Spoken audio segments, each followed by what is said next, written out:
the editor, creator of the MMQB must-read stuff online, back here on the show. How are you, Peter? What's up, Rich? How you doing? I am fine. I don't even know how do you keep track of all this stuff? It's unbelievable. I don't know. It's crazy. Free agency's over before it starts, but Joe Thomas adding some pep to the festivities. What do you think it is? Do you think he's got a TV job lined up, Peter? Well, obviously, he did some interviews at ESPN. I know they were considering him for part of the Monday Night Football booth. I think he's a really, really intelligent guy. I don't know what this is, even though Joe has written some columns for the MMQB.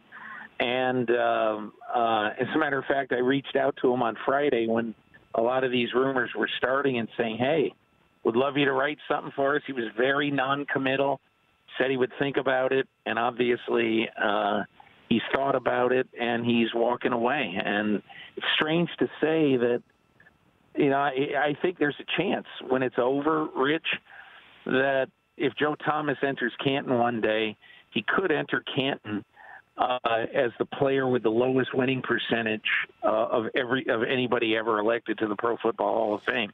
I don't know that, and I have to check it, but I was thinking about that today. And so anyway, he's been obviously a great plan. Well, he would also probably set the record for most quarterbacks protected. That's right. Right? Yeah. 20 in 11 years. 20. Wow. Different quarterbacks he protected. Yeah, he would have, if he played this year, he probably would have gotten to about 23. But so let's hit that right now, Peter. I mean, walk me through Cleveland and they all the quarterback needy teams in the draft pretty much went ahead and signed a veteran for 1 year, or went and acquired one that's on the back end of a deal or a deal they could walk away from. Cleveland with Tyrod Taylor, Denver with Case Keenum, Jets with two different quarterbacks, Arizona with Sam Bradford. Do you think that precludes any of them from taking a quarterback in the draft? Not at all. As a matter of fact, I think I don't think necessarily Arizona will, but I do think most of the teams you named. I think Cleveland has taken a quarterback in the top 5. I think it is likely that the Jets are going to take a quarterback up high, and I think I'm quizzical about Denver, because I do think that John Elway wants to give Paxton Lynch one more chance, but how many times are you going to be able to pick that high with a bunch of prospects that you probably like more than you liked Paxton Lynch the year he came out?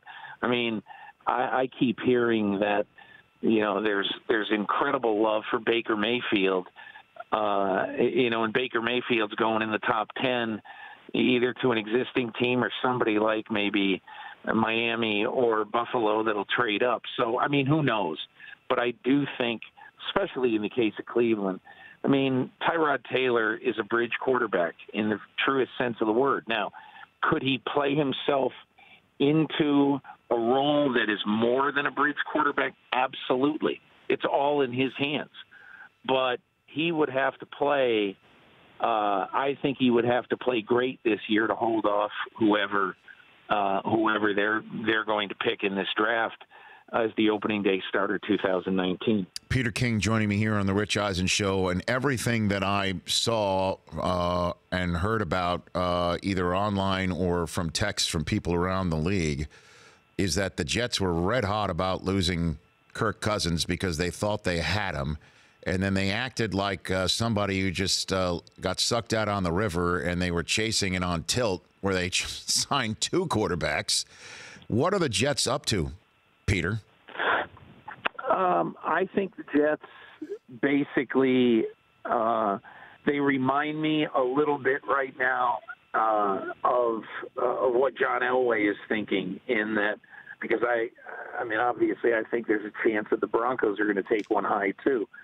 But they have had a poor quarterback situation for so long that they say we are not going to get stuck again. So one of these guys is going to make it, is going to help us survive this year.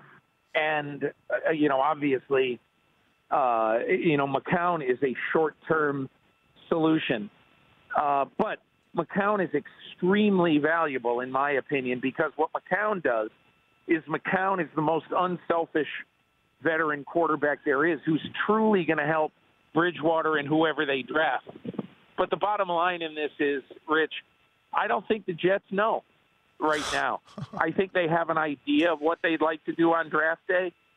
And clearly, I think that idea includes taking a quarterback with their first-round pick. Well, and then the problem is getting that kid some reps with obviously. I saw what you said, and I think you're absolutely right.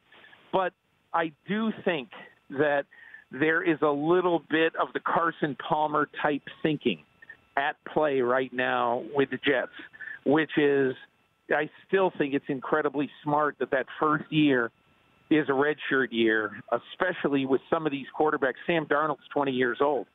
Being a redshirt in the first year, I think is still the smartest thing that you can do. And so, in my opinion, that's my gut feeling as to what the Jets are going to do. Take a quarterback and let them learn from two really good, low ego guys. Well, and last one on this subject then. For the Jets to be so upset about losing Kirk Cousins, they had to have put an enticing deal on the table. Any idea what Cousins might have turned down from the Jets to take the 3 fully 84 guaranteed? I don't know, but I would be surprised if it didn't average 30 a year, because the Jets, I'm sure the Jets knew that even though they had Jeremy Bates to offer, and I'm sure that if Kirk Cousins is talking to his old friend Kyle Shanahan or Mike Shanahan, is saying, hey, listen, you cannot go wrong going with Jeremy Bates, because that is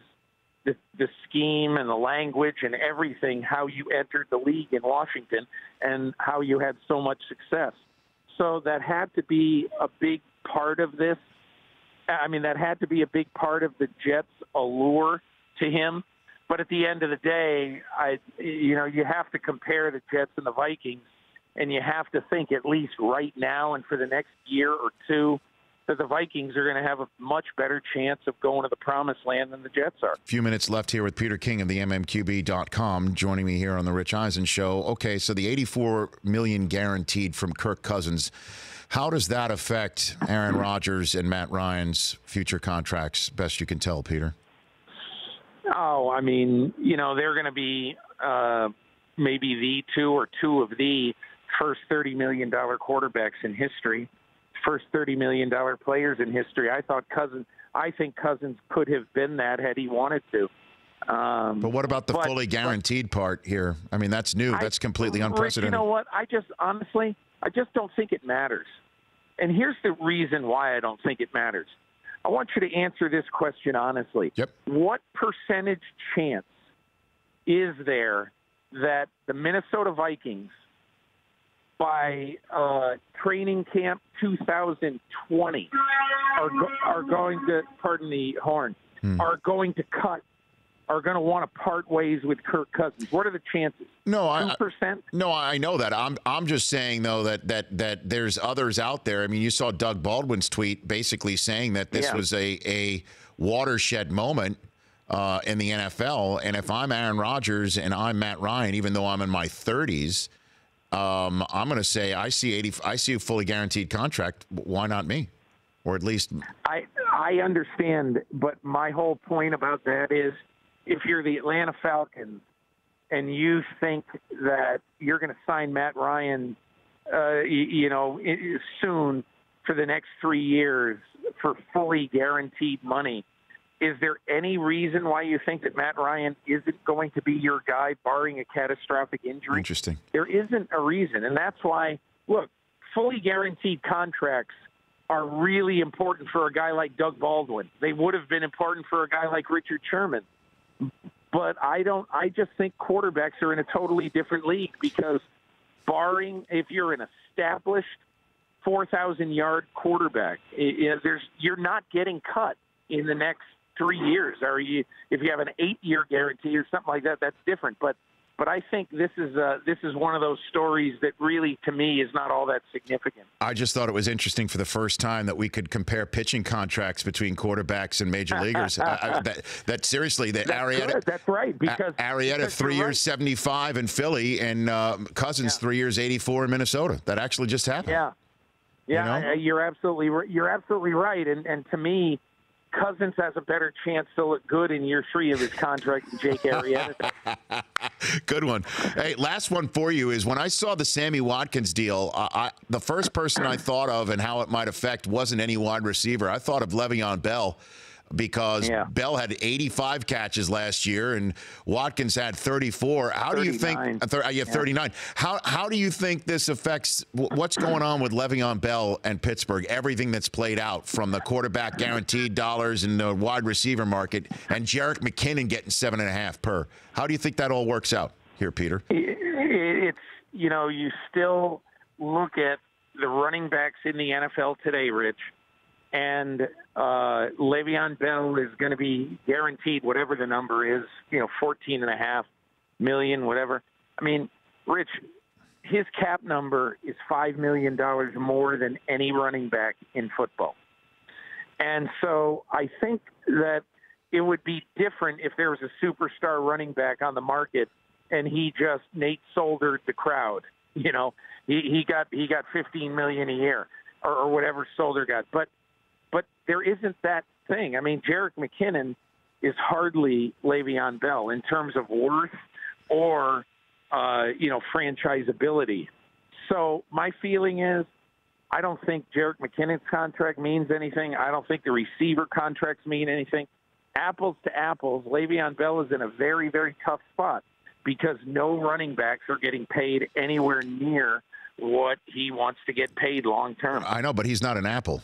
He's an orange. That's the point. Yeah. I mean, he's very true. He's very not true. an apple, he's a hell of an apple.